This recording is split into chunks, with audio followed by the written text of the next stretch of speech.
એકદમ નવા સ્વાદમાં આજે આપણે ગુંદાનો સંભારો બનાવીશું. તો બહુ ટેસ્ટી એવો અને 5 જ મિનિટમાં બનીને રેડી થઈ જાય છે. તો ખાવામાં ખૂબ જ ટેસ્ટી છે અને બનાવવામાં ખૂબ જ ઇઝી, અને કોઈ ગુંદાને બાફવાની ઝંઝટ વગર કે કોઈ સ્પેશિયલ મસાલો બનાવવાની ઝંઝટ વગર આ ગુંદાનો મસાલો તમે એકવાર જો બનાવી લીધો તો તમે કાયમ આ જ રીતે ગુંદાનો સંભારો તૈયાર કરશો.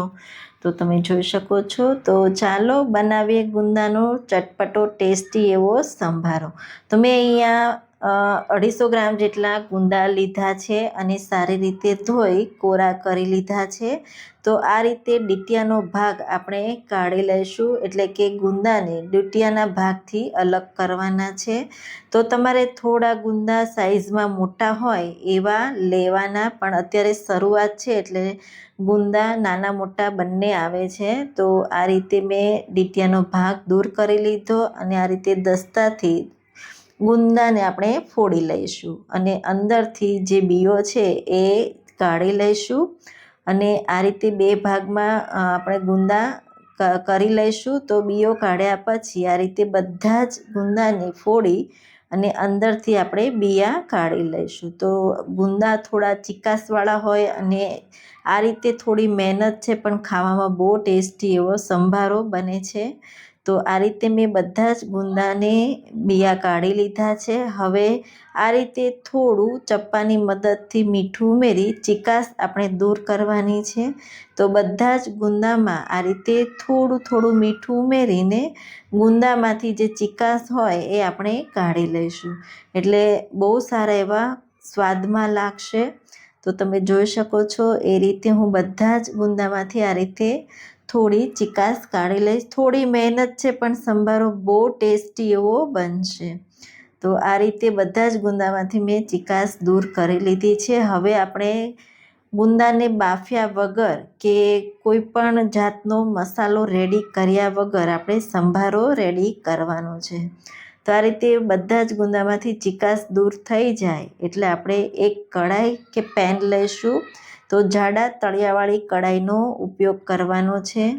હવે એમાં આપણે 2 મોટા ચમચા જેટલું તેલ ગરમ કરીશું.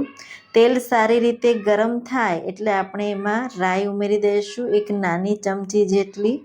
અને રાઈ સારી રીતે ફૂટવા આવે ત્યાં સુધી આપણે થવા દઈશું. એ થઈ જાય એટલે આપણે એમાં 1 નાની ચમચી જેટલી હિંગ ઉમેરી દઈશું. હિંગનો ટેસ્ટ સંભારામાં બહુ સારો એવો આવે છે. તો આ રીતે બંને સારી રીતે ફૂટવા આવે અને ફૂટી જાય તો આ રીતે આપણે થોડું મિક્સ કરી લઈશું. મિક્સ થઈ જાય એટલે આપણે ગુંદા ઉમેરી દઈશું.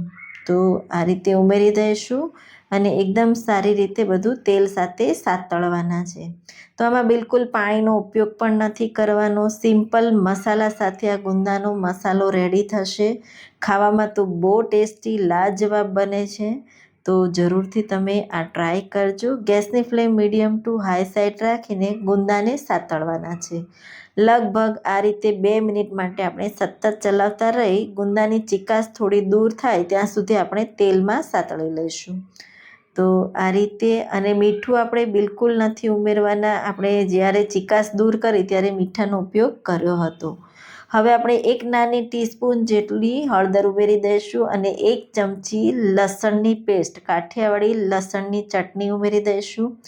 બહુ સારો એવો સંભારામાં ટેસ્ટ આવશે. એકદમ સારી રીતે ગુંદા ચટણી આપણે સાતળવાની છે.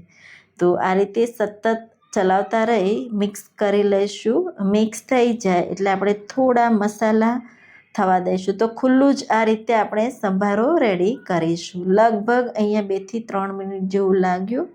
થવા દીધું, ખુલ્લું જ થવા દીધું અને ફરી પાછું આપણે આ રીતે મિક્સ કરી લઈશું. હવે 2 મોટી ચમચી જેટલો ચણાનો લોટ ઉમેરી દઈશું. એકદમ સારી રીતે આપણે મિક્સ કરી લઈશું. તો ચણાનો લોટ તમારે લાસ્ટમાં ઉમેરવાનો અને લગભગ 2 મિનિટ માટે પછી થવા દેવાનું. એકદમ સારી રીતે લોટ શેકાઈ જશે. સુગંધ આવે ત્યાં સુધી આપણે શેકવાનો છે. એકદમ સારી રીતે બધું મિક્સ કરી દીધું. તો આ રીતે મિક્સ થઈ જાય એટલે થોડા મસાલા ઉમેરવાના છે. તો 1 ચમચી ધાણા જીરું પાવડર ઉમેરી દઈશું, સાથે 1 નાની ચમચી ખાંડ ઉમેરી દઈશું તો બહુ સારો એવો ટેસ્ટ આવશે. તમારે ન ઉમેરવી હોય તો સ્કીપ પણ કરી શકો છો. સાથે 1 મોટી ચમચી સફેદ તલ, બહુ નટી એવો ફ્લેવર આવશે સંભારાનો.